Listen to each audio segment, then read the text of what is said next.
तर good morning guys, it's day 3 of our mini blog. आणि मी आता चालली आहे कॉलेजला. तर बघूया पुढे जाऊन कसं काय होतं आजच्या दिवसात. गाईज तर मी कॉलेजला पोचलेली आहे आणि इथे साक्षी मोहिते मात्र लवकर आलेली आहे. Why don't know. तर तिला विचारलं तर ती मला बोल तिचे रूममेट्स गेलेत घरी म्हणून ती आली आहे लवकर.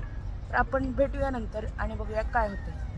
तर आमचे लेक्चर झालेले आहेत अँड मी आता इथे हॉस्टेलला आली आहे डबा खायला ह्यांच्यासोबत. माझा तर उपास आहे सो मी खिचडी बनवली अँड दही अँड ह्यांच्यासाठी मी नूडल्स बनवून आणलेत आणि निकिता गेले खाली डबा आणायला हॉस्टेलमधून मेसमधून. सॉरी करेक्ट मी. गाईज ही बघा निकिता आलेली आहे आता आणि ही खूप पानचट आहे. येस हे बघा ही बघा कशी खाते. पण यांनी मी आणलं पण यांनी माझी तारीफ नाही केली की थँक्यू. आता यांची भांडणं चालू आहेत चमच्यावरून. हिच्या रूम मध्ये एकही ना चम्मच साठी छोटी गोष्ट पण नाही. बाकीच्या गोष्टींची तर काय अपेक्षा ठेवावी माणसाने. तर गाईज इथे आमचा क्लास सुटलेला आहे, आमचं कॉलेज संपलेलं आहे आता. आणि हाय ओंकार बोलणार with me and Nikita Barkade. Welcome. Omkar काय बोलतोस?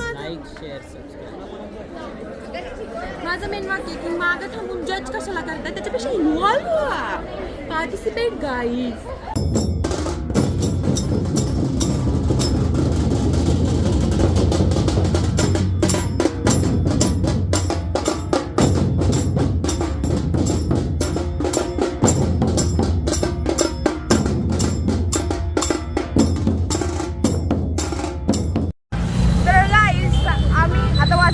आम्हाला झालंय लेट जायला कारण आम्ही प्रॅक्टिस करत होतो ढोलची आणि लेझिमची. तर साक्षी आणि मी आता चाललोय आमच्या रूमवर.